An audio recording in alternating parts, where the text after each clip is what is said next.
Hello, and welcome to Firefighting in Canada this week. Today's edition is brought to you by VFIS of Canada, a division of CVIS Incorporated, Canada's largest insurer of firefighters. I'm Jayson Koblun, and this is your firefighting news. Your top story: the City of Vancouver's Firefighters Union calls for more firefighters per shift. Then, Didsbury, Alberta's fire chief stepped down Monday after half his crew quit in protest over what they're calling safety concerns. And Firefighting in Canada columnist and Deputy Chief of Communications and Business Services in Barrie, Ontario, Dawson, shares how communication training is key in avoiding liability issues.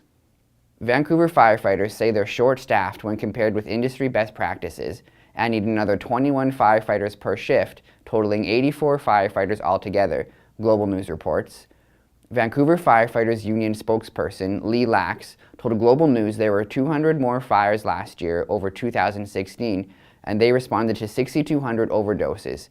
He says the City Council elected after the October 20th vote needs to improve funding for public safety.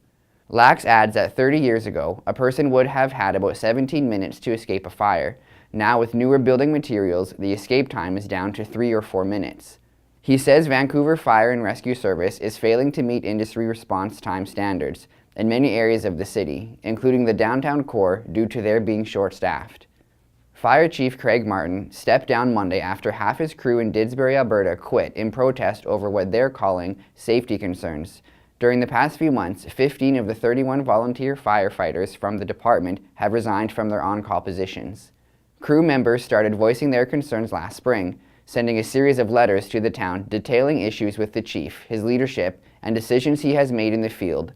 The town ordered an investigation, which ruled several of the complaints were founded. 9 firefighters resigned in the summer, and 6 more quit in the past week after negotiations failed to solve the dispute. Town officials have not said how this may affect fire protection in the region. There is a lot to consider when it comes to taking calls and dispatching in the fire service. It is always better to review your technology and training on a regular basis, not only when faced with an investigation due to a potential error or liability issue. When you look for best practices within fire service communication centers, one document often referenced is NFPA 1221, Standard for the Installation, Maintenance, and Use of Emergency Services Communication Systems. Technology can help out a lot, but sometimes malfunctions and glitches occur. What can you do to anticipate these problems and prepare for them before they occur? Read what Deputy Chief of Communications and Business Services in Barrie, Ontario, Dawson, says you can do to avoid any liability issues. Read Sue's full article at firefightingincanada.com.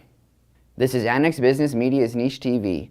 Thanks again to VFIS of Canada, a division of CVIS Incorporated, Canada's largest insurer of firefighters. Stay tuned for our next episode of Firefighting in Canada this week on Friday, October 5th. I'm Jayson Koblun. See you next time.